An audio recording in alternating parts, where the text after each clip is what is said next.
Assalamualaikum warahmatullahi wabarakatuh. Halo semuanya, jumpa lagi dengan saya Chow Sing Sing, kurator dari podcast Horror Night Story. Halo, apa kabar semuanya? Semoga kalian semua sehat-sehat ya. Dan seperti biasanya, pada hari ini saya kembali dan akan menghadirkan sebuah kisah mistis untuk kalian semua. Kisah mistis kali ini saya datangkan dari treat horornya Baca Horor, yang menceritakan sebuah tanah yang ternyata tanah itu adalah tanah yang angker.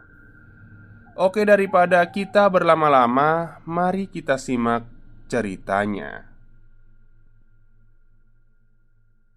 Keadaan memaksa kami untuk tinggal di rumah ini. Rumah yang berdiri di tanah terkutuk, yang menyimpan misteri mengerikan di bawahnya. Kain kafan kami sudah disiapkan. Ada misteri mengerikan yang tersembunyi di balik tanah yang terkutuk ini. Sebuah misteri yang membuat mereka yang tak kasat mata menetap dan tinggal di tanah yang sama dengan kami. Tanah Wingit 1994. Gol! Melalui adu penalti, Brazil berhasil memboyong gelar juara dalam turnamen paling bergengsi, Piala Dunia Amerika Serikat 1994. Sebuah pertandingan sengit menghadapi Italia yang juga memiliki sejarah dunia. Saat itu, seluruh warga kampung yang menonton di pos ronda riuh merayakan kemenangan Brazil di Piala Dunia itu. "Mukti, ayo pulang sekarang." Ibu menghampiriku dari rumah dan berteriak memintaku untuk pulang. "Iya, Bu," aku balas. "Aduh, biarin aja dulu, Lastri. Senang-senang sebentar kan gak ada salahnya. Paling Mukti jadi bisa ngelupain kejadian minggu lalu," ucap Pak Rohmat, salah satu warga di kampung ini. "Kalau waktunya banyak ya nggak apa-apa, Pak. Tapi besok kami udah harus berangkat," balas ibu. "Wah, cepet juga ya. Ya udah, hati-hati loh. Kalau sempat main-main ke kampung sini lagi ya," ujar Pak Rohmat sambil mengacak-ngacak rambutku. "Nggih, Pak. Teman-teman, pamit dulu ya," kataku. "Iya, kamu kalau sempat mampir," balas mereka singkat. Aku pun meninggalkan pos ronda dan pulang ke rumah kami yang terletak di pinggir kali Cibubur. Rumah ini sudah kami tempati semenjak aku belum lahir, hingga akhirnya aku lulus SMP. Sebuah rumah ala kadarnya yang bapak bangun di bantaran kali yang sangat besar ini. "Kita beneran harus pindah, Bu?" tanyaku. "Iya, Nak. Ibu kan udah cerita. Setelah bapak meninggal kemarin, banyak penagih hutang yang terus datang ke rumah. Bahkan sampai ngancam mau nyelakain kamu dan Gendis adikmu," jawab ibu. "Bapak meninggal dunia 2 minggu yang lalu. Setelahnya kami kaget ternyata ada banyak penagih hutang yang datang ke rumah kami. Mereka bilang bapak berhutang pada mereka. Tak hanya satu tapi banyak. Jujur saja kami tidak pernah tahu kalau bapak berhutang. Tapi ibu sempat curiga setelah seorang temannya mengatakan sedang marak modus preman menagih hutang pada anggota keluarga yang telah meninggal. Padahal belum tentu mereka berhutang. Tapi satu orang perempuan dan 2 anak kecil yang miskin bisa berbuat apa melawan mereka? Terus kita tinggal di mana, Bu? Kita tinggal di Jawa, Nak. Ada rumah peninggalan eyangmu di sana. Tidak akan ada yang mengusik kita selama kita di sana, ucap ibu. Ibu menceritakan tentang sebuah rumah di desa tempat kelahirannya. Dulu, eyang memiliki banyak tanah dan kebun. Namun, semua sudah dijual dan diwariskan ke anak-anaknya, termasuk ibu.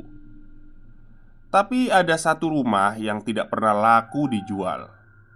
Saudara-saudara ibu pun tidak ada yang mau menempati karena rumah itu cukup berjarak dari desa dan tidak jauh berbatasan dengan hutan. Beruntung ada yang mau membeli rumah ini. Uangnya cukup bisa kita pakai untuk renovasi dan modal hidup di sana, tambah ibu. Iya, Bu. Padahal cuma rumah begini aja ya bisa kejual, balasku. Rumah kami memang bangunan liar di bantaran kali, tapi bapak dan ibu sudah membangunnya setengah tembok hingga cukup kokoh. Hampir semua rumah di kampung ini tidak berizin. Namun kami semua merasa aman karena ada yang sudah tinggal di tempat ini lebih dari 20 tahun dengan tenang. Sebuah angkutan umum sudah datang sejak tadi pagi. Ini adalah angkutan yang akan membawa kami pindah ke Jawa. Kami tidak membawa banyak barang. Sebagian perabotan sudah dijual dan sisanya diberikan kepada pemilik rumah yang baru. Hanya sedikit yang kami bawa menggunakan angkutan umum bercat biru itu yang akan mengantar kami ke rumah baru kami. "Ini sudah masuk semua?" tanya Bang Jeki, supir yang akan mengantar kami. "Sudah, Bang Jeki, tinggal orangnya aja kok. Kata ibu ngopi dulu aja. Ada gorengan juga tuh," balasku. Bang Jeki pun masuk ke rumah sembari menikmati kopi dan gorengan yang dibuatkan oleh ibu. Sementara itu, ibu memeriksa kembali barang-barang yang sudah masuk ke mobil. "Mukti!" Sebelum menyusul ke rumah, tiba-tiba ada seorang temanku yang memanggil dari jauh. Andri, ada apa?" "Ini kamu bawa ya?" ucap Andri. Ada sebuah ukiran kayu berbentuk ular yang ia berikan padaku. "Apaan nih?" "Bawa aja. Aku dapat mimpi gak enak semalam," ucapnya.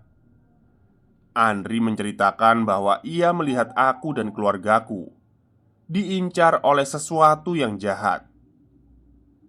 Ia memang dianggap anak yang cukup aneh di kampungku. Warga sudah menganggap ocehannya sebagai bualan belaka. Tapi sepertinya ia berniat baik. Jadi tidak mungkin aku meledeknya. "Oh, oke, makasih Andri," balasku. "Hati-hati ya.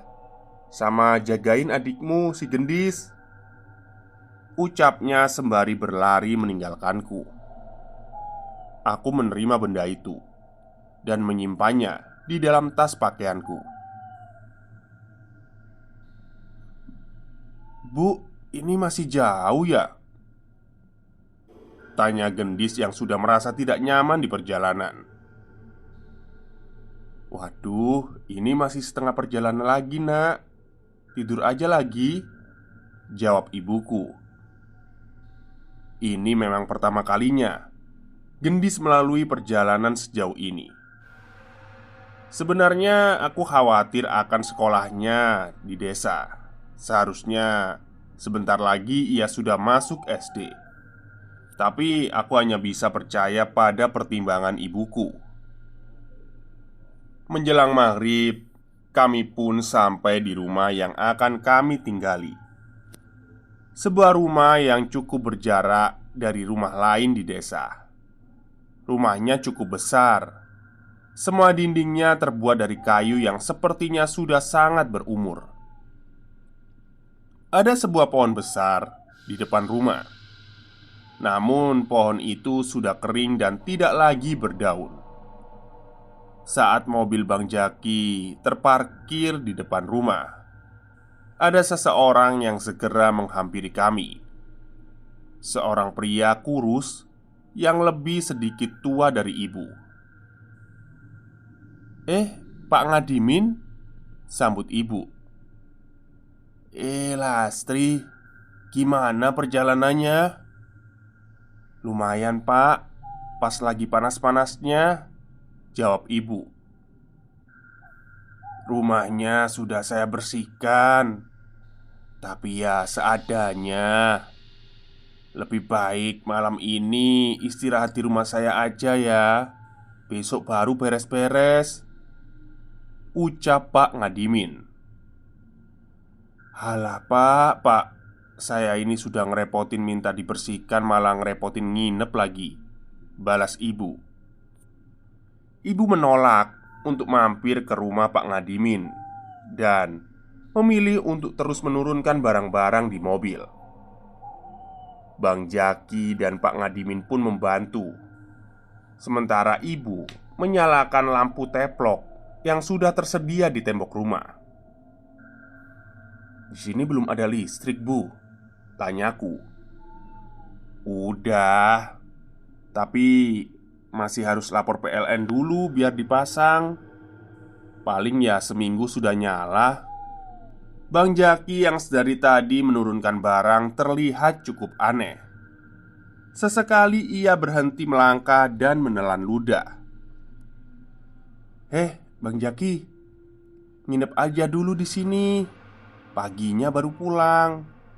Ada kamar kosong kok," ucap ibuku. "Eh, enggak. Saya langsung aja ya.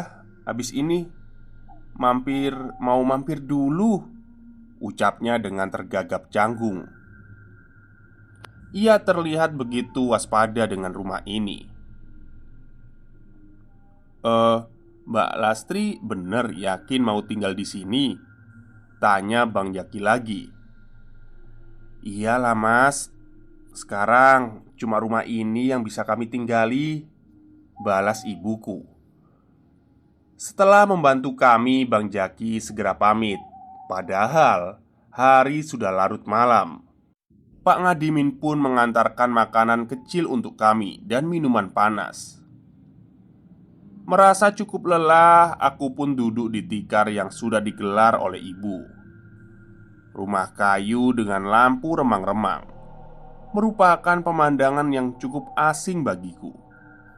Apalagi suasana hening seperti ini tidak pernah kurasakan di rumah kami sebelumnya.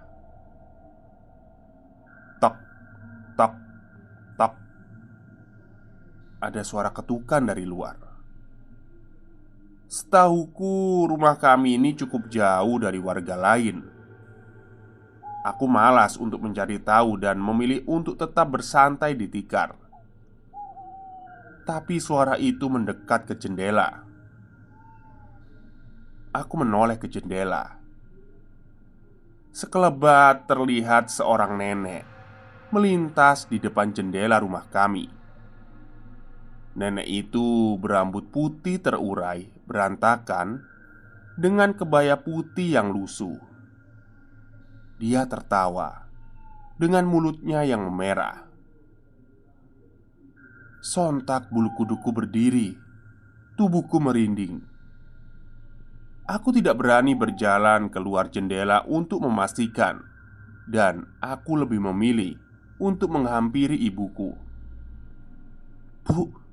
Bu," teriakku. Aku mencari kamar ibu. Namun, di kamar ternyata hanya ada gendis yang tertidur.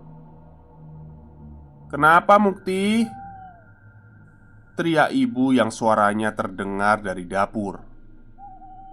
Aku pun berlari menuju dapur menghampiri ibuku.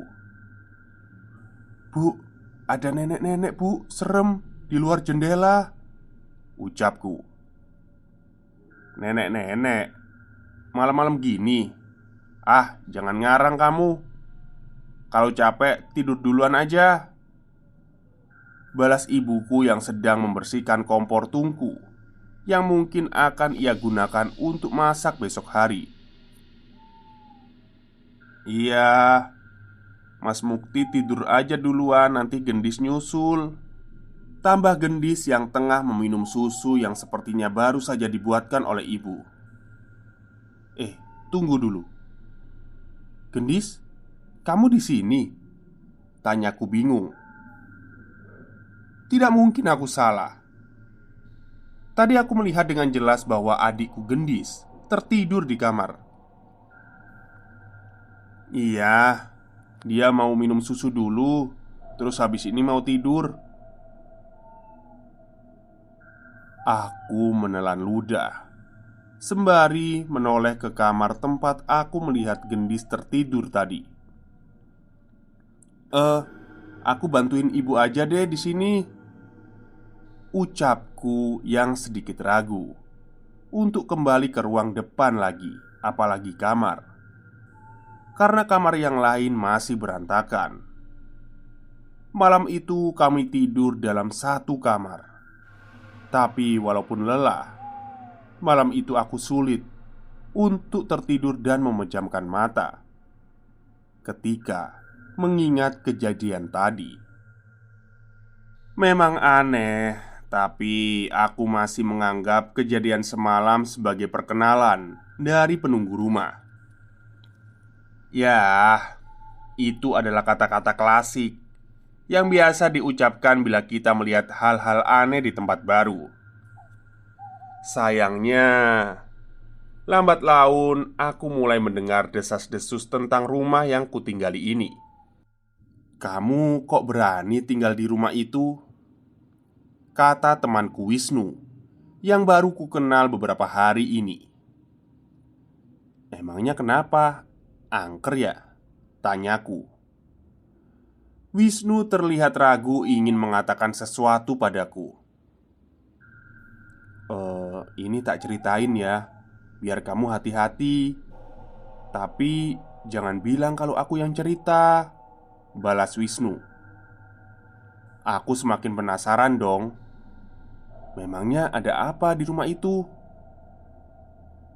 "Kamu pasti tahu dong. Kan rumah itu sudah lama gak ditinggalin. Tahu nggak? Kami nyebut rumah itu dengan sebutan apa?" Aku menggeleng. "Sebutannya itu rumah demit," ucap Wisnu. Dia bercerita bahwa setiap anak-anak, bahkan warga desa yang tidak berkepentingan dilarang untuk mendekati rumah ini. Banyak isu yang mengerikan yang ia dengar tentang rumah ini. "Dulu pernah ada yang lewat rumahmu itu dan nemuin mayat terbaring di pekarangan. Mayatnya sudah membiru, tapi matanya melotot. Akhirnya yang nemu itu manggil orang kampung untuk dievakuasi. Tapi pas balik ke sana, mayatnya udah gak ada, hilang," ucap si Wisnu. Aku cukup merinding mendengar ceritanya. Rasanya aku semakin tidak yakin untuk tinggal di rumah itu. Cerita dari Wisnu membuatku kepikiran. Aku penasaran apakah ibu sudah tahu tentang keadaan rumah ini sebelum memutuskan untuk pindah. Menjelang maghrib pun aku bergegas untuk pulang. Di kampung ini setelah adzan berkumandang, seluruh kampung akan menjadi sepi. Jarang sekali ada yang keluar rumah. Untungnya ibu sudah menyalakan lampu di luar. Setidaknya setelah listrik menyala, rumah ini tidak terasa menyuramkan seperti awal kami datang. "Heh, jangan di atas. Aku nggak bisa nangkep kamu." Saat aku memasuki rumah, aku mendengar Gendis seperti berbicara dengan seseorang. Aku pun menghampirinya dan menyaksikan sedang menatap ke sudut langit-langit rumah. Gendis, kamu bicara sama siapa?" tanyaku. Gendis pun menoleh ke arahku. Dia pun menggeleng menjawab pertanyaanku. "Tadi Mas Mukti dengar kamu kayaknya ngomong sama orang," tanyaku lagi. Gendis hanya menggeleng dan berlari keluar melewatiku, menuju ke arah ibu di dapur. Aku pun memerhatikan sekeliling rumah dan kamar, tapi tidak ada apapun. "Kamu mau mandi dulu atau makan dulu?" tawar ibu yang sudah selesai mempersiapkan makan malam kami. "Makan dulu aja mas," ajak Gendis. "Oke lah." Aku dan Gendis makan berdua, sementara ibu menemani kami sembari mengupas bawang merah untuk dimasak esok hari. Gendis, kamu tadi ngomong sama siapa sih? Nggak boleh bohong loh," tanyaku di depan ibu, berharap ibu bisa mengetahui apa yang kudengar. "Gendis nggak ngomong sama siapa-siapa," balasnya. Tapi ia menjawab sembari makan tanpa menoleh ke arahku. Aku tahu ia berbohong. "Jangan bohong," ucapku dengan santai. Tapi sepertinya Gendis kesal karena aku menerkanya. "Ya udah Mas Mukti, kalau mau tahu ntar juga ketemu kok sama dia," jawabnya sembari membawa piringnya ke tempat cuci piring dan meninggalkanku. Aku mengernyitkan dahi, tak mengerti dengan apa yang ia maksud. Aku pun menceritakan hal itu pada ibu. Tapi ibu menganggap bahwa Gendis sedang asyik bermain dengan imajinasinya sendiri. Namanya juga anak-anak, mungkin ngobrol sama bonekanya atau teman hayalannya. Gak usah khawatir, jawab ibu dengan tenang. Malam ini aku sudah tidur di kamarku sendiri, sedangkan Gendis tidur bersama ibu. Ini adalah salah satu hal baik dari pindah rumah. Aku bisa punya kamar sendiri di sini. Radio tip adalah satu-satunya hiburanku di tempat ini. Pilihanku kali ini jatuh pada kaset Bass Jam untuk menemaniku sampai waktunya tidur. Aku bernyanyi di depan mengikuti nada di lagu itu sembari bergaya layaknya vokalis band. Mungkin sedikit kekanak-kanakan, tapi ini cukup seru. Apalagi aku tidak bisa berharap menonton TV bersama di pos ronda seperti dulu. Di desa ini jarang yang memiliki TV. Kalaupun ada ya pasti masih hitam putih. Tiba-tiba nyanyianku terhenti oleh suara tawa yang terdengar. Itu suaranya Gendis bukan? Suara tawanya tapi berbeda dengan Gendis. Aku yang mulai merasa tak nyaman akhirnya mengecilkan radioku dan pergi ke kasur. Sepertinya aku harus cepat tidur malam ini. Ceklek. Aku terbangun saat satu sisi kaset pita mulai selesai diputar dan radio tapeku mati dengan sendirinya. Aku mengembalikan kaset itu ke tempatnya dan ingin segera tidur. Tapi aku mendengar ada suara dari sudut langit-langit yang saat ini berada di kamarku. Saat aku hendak kembali tidur, mataku melihat sesuatu dari arah itu, dan rasa takutku kembali datang.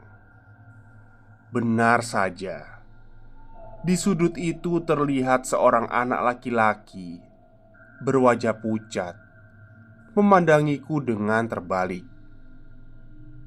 Aku tidak bisa melihat kakinya. Yang terlihat hanya tubuhnya dari kepala hingga ke pinggang. menembus langit-langit. Seketika aku keringat dingin. Aku meremas selimutku, tak percaya dengan apa yang kulihat.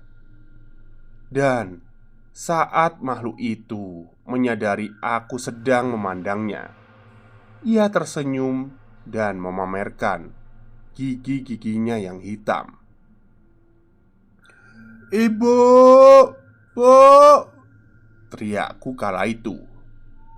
Sayangnya, tidak ada reaksi dari ibuku.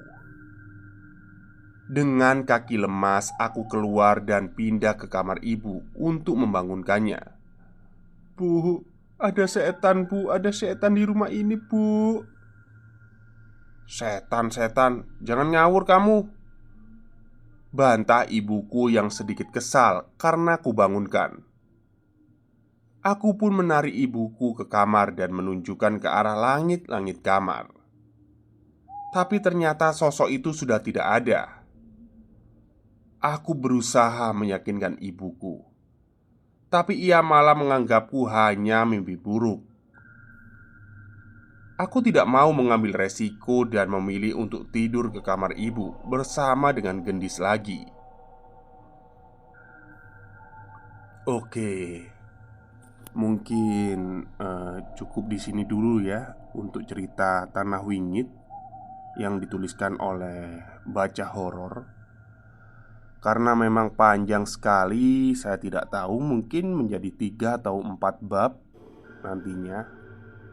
Ya kalau bisa nanti saya singkat lah ya. Ya kemungkinan bisa jadi 3 bab ini. Oke, mungkin itu saja dulu. Dan mohon maaf kalau suara saya agak putus-putus atau serak, karena memang pernafasan saya sedang tidak baik ya. Baik, mungkin itu saja untuk hari ini. Semoga kalian suka. Selamat siang dan selamat beristirahat.